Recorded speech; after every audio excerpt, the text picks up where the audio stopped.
السلام علیکم ورحمۃ اللہ وبرکاتہ۔ وظائف کی طرف آتے ہیں۔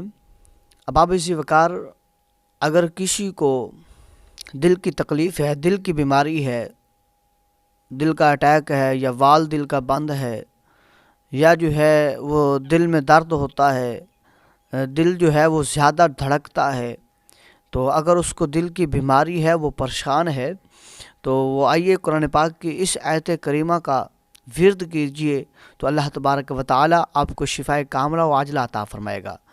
آپ نے سب سے پہلے تو آپ نے یقین رکھنا ہے اللہ تبارک و تعالی کی ذات پر کہ وہی شفا عطا فرمانے والا ہے۔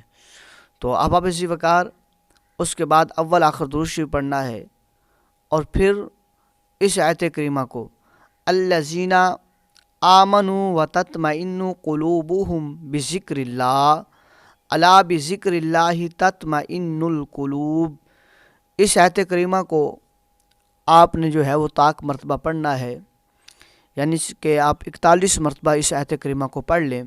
الذین آمنوا وتطمئن قلوبهم بذکر اللہ الا بذکر اللہ تطمئن القلوب، تو آپ اس کو پڑھ کر جو ہے 41 مرتبہ پڑھ کے آپ اس مریض کو پانی میں دم کر کے پلائیں، تو انشاءاللہ العزیز بفضل خدا دل کی بیماری دور ہو جائے گی۔ مالک لم یزل اسے شفائے کاملہ و عاجلہ عطا فرمائے گا۔